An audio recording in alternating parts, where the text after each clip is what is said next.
برهام باء وراء ألف ثم ها ميم مجل فيض تيجان جخن نينان لك الله يا خير البرية لم أزل على العهد والميثاق عمري ولا محل لك الله يا خير البرية لم أزل على العهد والميثاق عمري ولا محل أحبك ما دامت حياتي وإن أموت أرجي بقاء الحب عندي ولا حول مرادي حجيج الباخرات جميم جنان وأزواج من الحور والخول وحسبي أرى شيئا رآه محمد وأنزل أرضا كان فيها وذاب جل آتيت لبيت الله والبير والصفا لأسعى قصدي أن أرى منزيل النزل وأمنيت لا أبغي سوى الخيف إنه محط حبيبي فيه دارا ولم يزل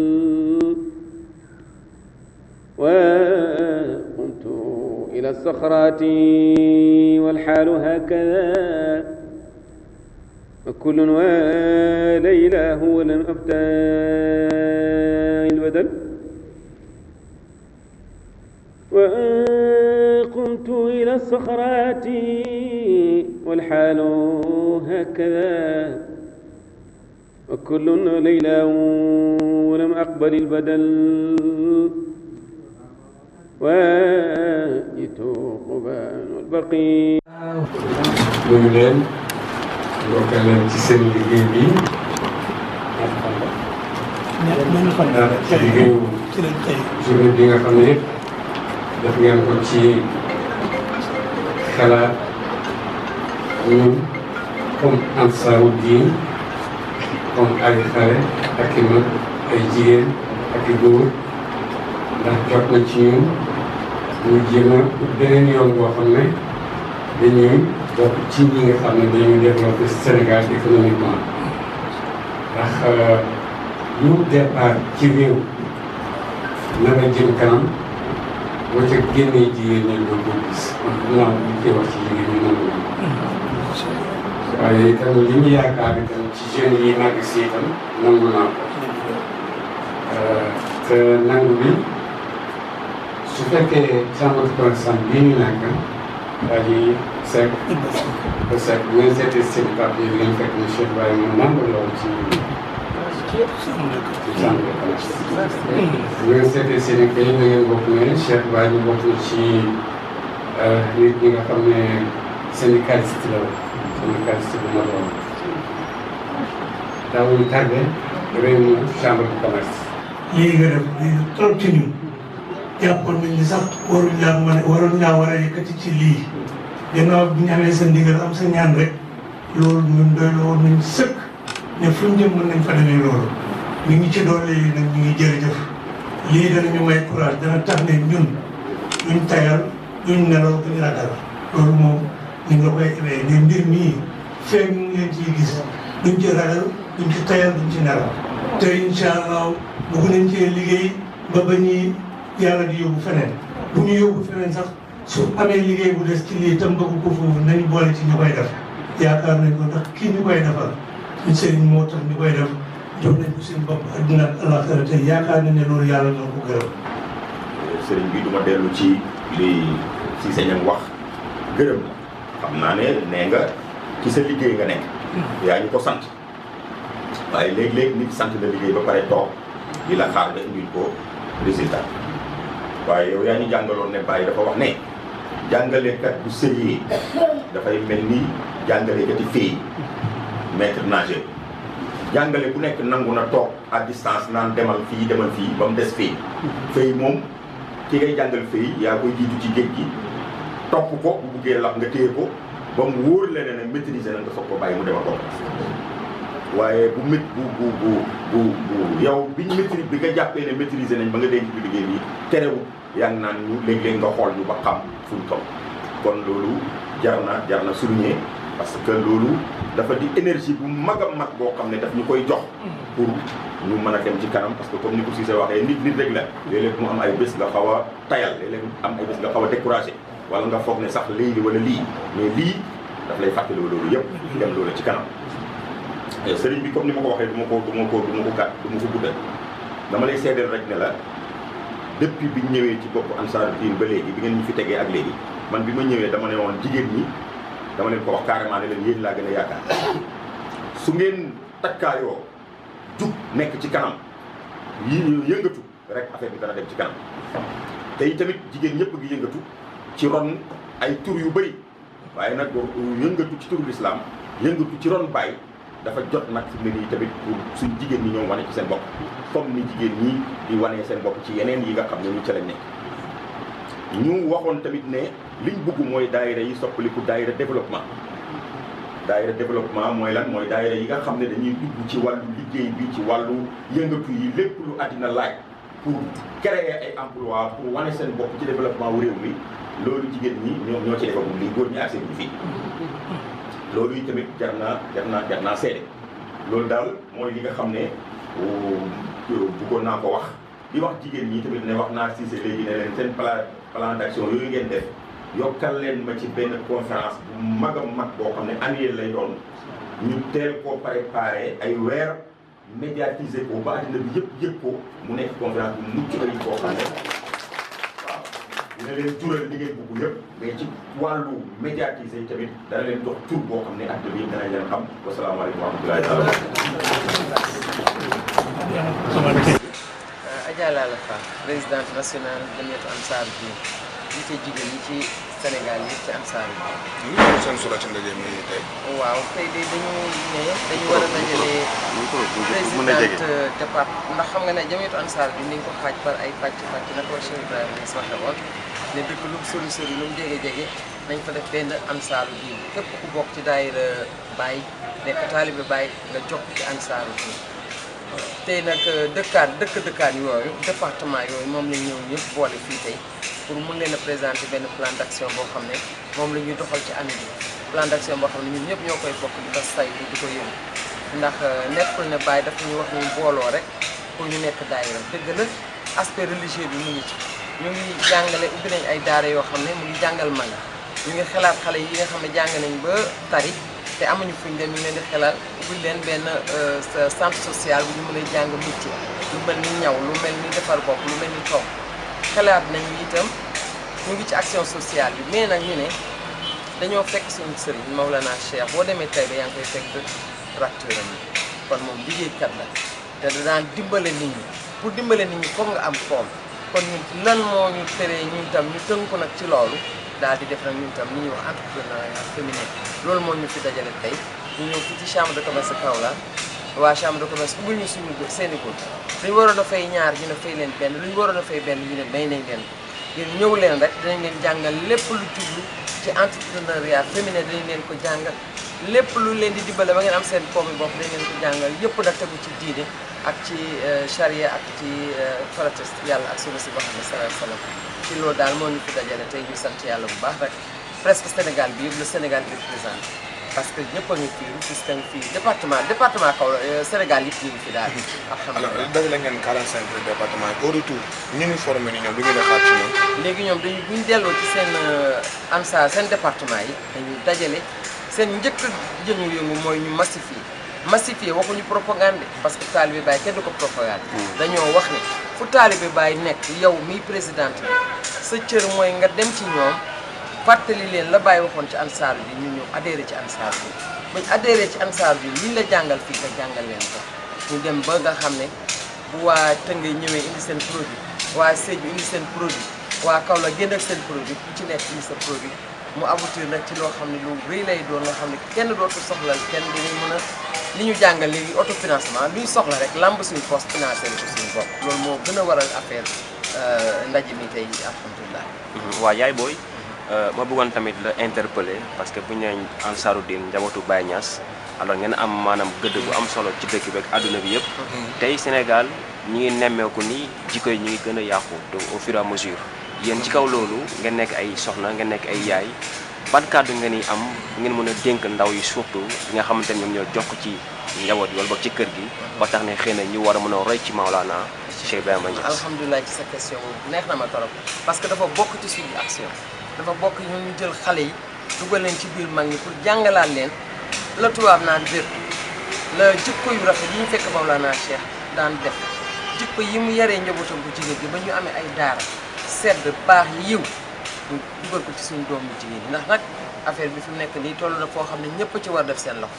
boo xoolee sax ku toog da ngay xam ne kii newuñ ko defaral sa toogaay te xale lum tuuti tuuti bu toogee sax war nga ko ne defaral sa toogaay buy añ nga ne ko jubbantekul waaye loolu dafa mel ni parents yi dañ ci démissionné loolu dañ ciy ñaax jigéen ñëpp di def appel nag képp kuy jigéen képp kuy papa képp kuy yaay kuy maam dimbaleel xale yi ñu del si yoon bi ndax xale yi bëgg nañ Cheikh Baye trop waaye Baye nag dafa am école boo xam ne ci la discipline nekk ci la jàng nekk kon xale yëpp ñii nekk taalibe Baye nañ del si gaaw ci yoon wi Baye tëral te yoon wi kat mooy yoon ni yàlla mooy yoon ni yonent bi sallallahu alayhi wasallam Baye diglewul leneen loolu yàlla nee na yonent bi nee na diglewul leneen loolu bëgg leen yàlla gëm leen yàlla fonk leen yàlla wóolu leen yàlla kon ñu ngi ñaan xale yi ñoom ñu del si ñun ñu ngi leen di oo nag owuñu mag ñi rek xale yi lañ gën a soxal nañ ñëw uy si duñ ko réccu ndax département bu nekk am na siège Ansaarud-Din ñun fii ci Kaolack gi ñu ooy nga xam ne mooy siège maire am nañ siège boo xam ne mu nga ca janoo kër Papa Dame Niass loo fa ñëw loo fa bugg dañ ko fa fekk dañ fa fekk jàng dañ fa fekk yar dañ fa fekk diine loolu daal lay ooy parents yëpp daal. jërëjëf yàlla. De la formation professionnelle. Au niveau de Ansaarud-Din national, je suis le président de la commission de formation professionnelle et employabilité des jeunes et des femmes. Parlez-nous un peu sur l'importance de cette rencontre. Bon, c'est une rencontre d'une importance capitale parce que réunir les femmes de la Fayda dans un CIE national, quand même, c'est parmi les recommandations du chef. Donc, Ansaarud-Din ne fait que fédérer les jeunes et les femmes autour de l'essentiel, surtout le travail. Après, quand même,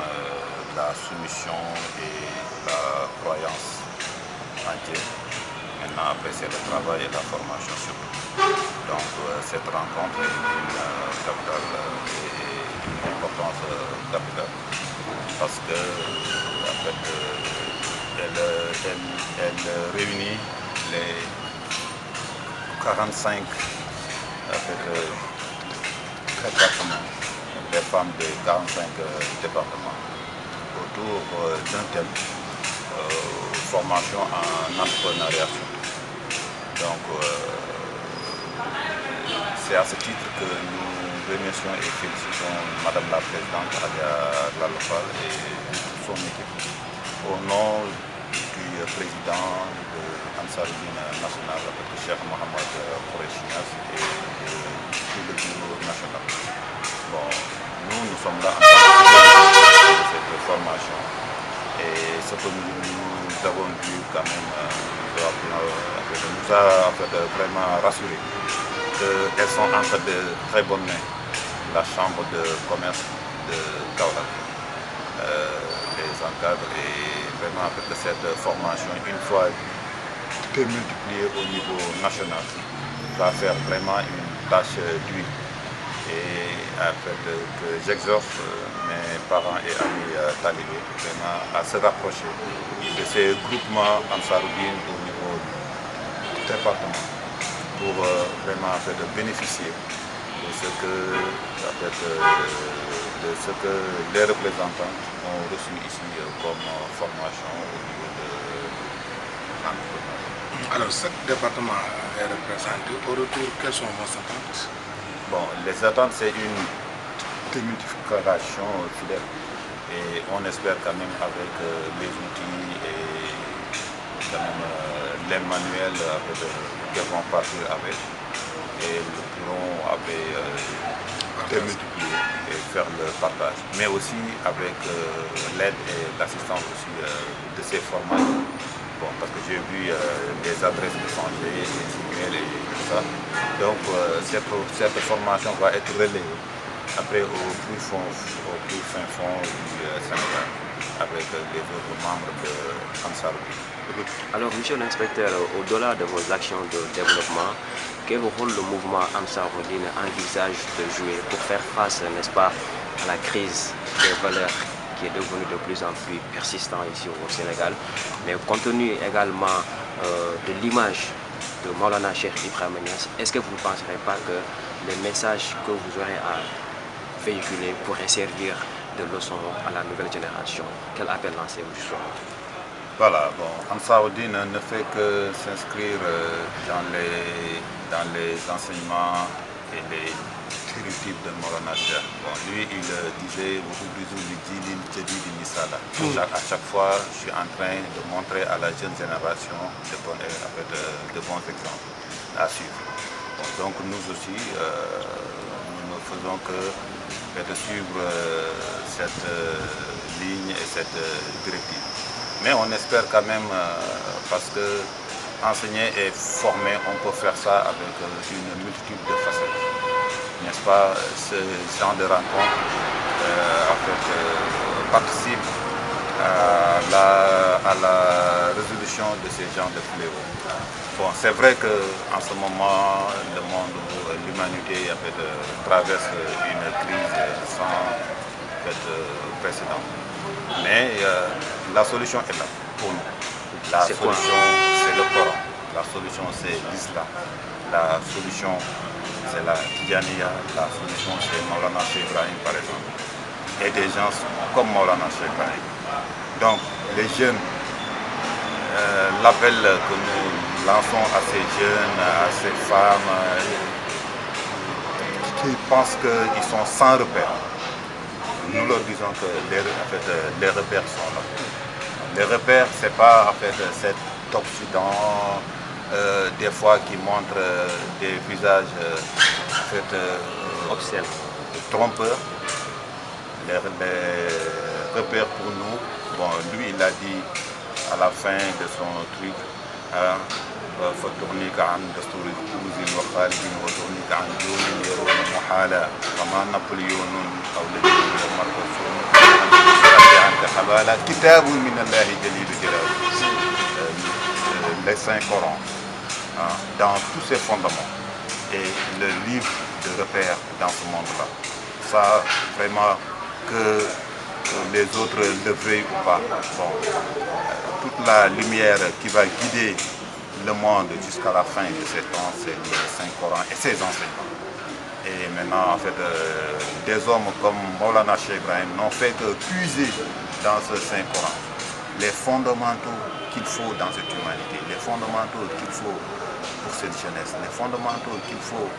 pour ces dames, les fondamentaux qu'il faut pour ces vaillants hommes. Aller dans la félicité de Dieu, aller dans la miséricorde de Dieu sans aucun problème. Par contre, maintenant, que ceux qui veulent suivre Satan et ses directives vont essayer à chaque fois de faire chambouler les choses. Mais eux-mêmes, ils savent que la solution de ce monde, la paix durable dans ce monde, ils le savent. Mais bon, maintenant, nous, on ne peut faire que conscientiser et montrer que Kul Hazi Sabili ad'u ila Allahi ala basiratin ana wa man ittabi'ani. Et ça, ce sont des enseignements du Coran. Merci. Merci beaucoup. Assalamualaikum, maa ngi tudd Iba Seck,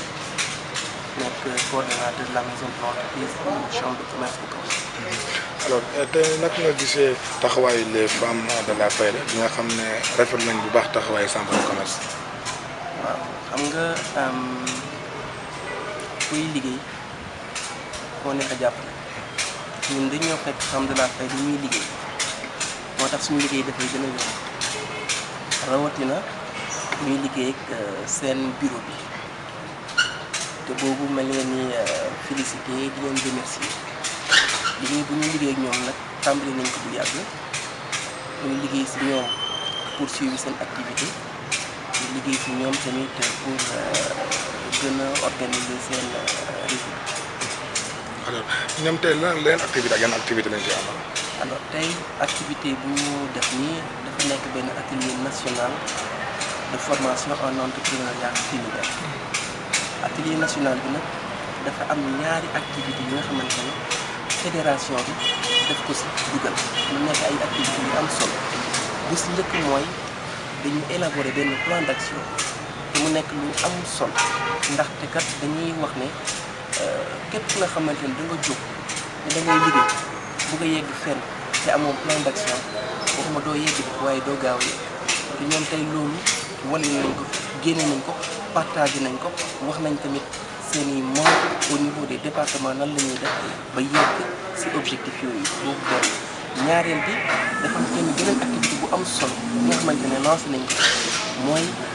campagne pour quartier yi pour pèlerinage 2020 en 2020 fédération bi prévoit tout simplement ñu envoyé seeni membres mag te loolu tey tamit def nañ ko te comme inspecteur ni mu ko doon waxee rek liggéey ñoom bu ñuy liggéey nii dañuy liggéey ci baatin di liggéey ci saa yi te loolu lu am solo la te ñun chambre de commerce dinañu neex trop ñu liggéey ku mel ni Ansaaru Diin ndaxte kat après tout ñun ay jullit lañu te suñu ñëwee gis ñu nga xamante ne saa su ne suñu leen xoolee suñu xel dem ci yàlla ba pare ñu am occasion tamit def ñu nga xamante ne ñun mooy suñu liggéey nga xamante ne mooy encadrer assister les opérateurs économiques d'accord de la région de Kaolack Ansaaru nekk fii donc ñun dañ siy sant yàlla bu baax a baax a baax. c'est bon voilà en français. Le coordonnateur de la maison de l'entreprise de la chambre de commerce. Alors ce matin, aujourd'hui, nous sommes là pour assister à l'atelier national de formation qui porte sur l'entrepreneuriat féminin de la Fédération nationale des Daïra de Ansaaru Diin. C'est une activité qui nous a pris à plus d'un titre. Premièrement, en ce sens que déjà, à travers cette activité, ça nous a permis tout simplement de nous rapprocher du bon Dieu. C'est déjà important. Deuxièmement, ça nous a permis tout simplement de faire notre travail de conseil, notre travail d'assistance, notre travail de formation envers les opérateurs économiques. Et ce qu'on a vu aussi, ici aujourd'hui mérite véritablement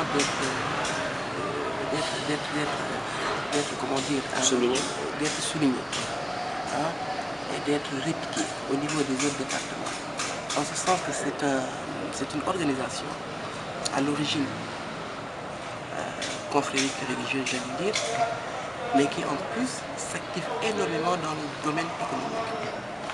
Et ce qui fait tout simplement que nous sommes à plus d'un titre ravis.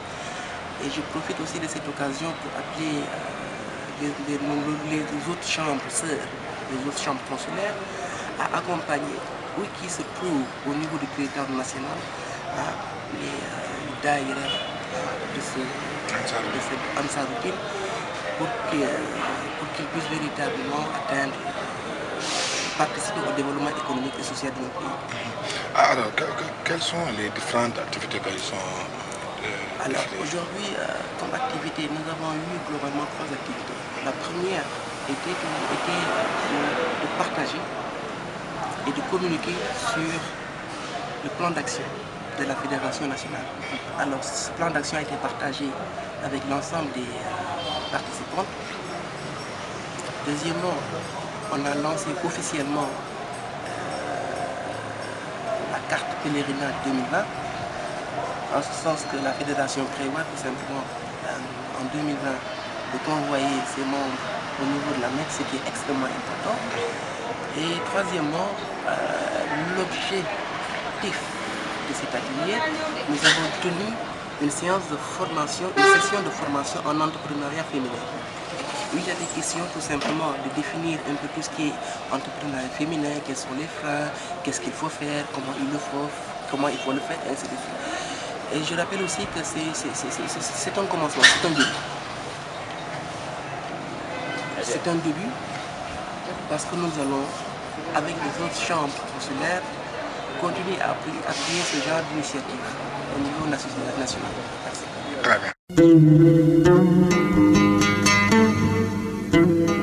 برهام باء وراء ألف ثم ها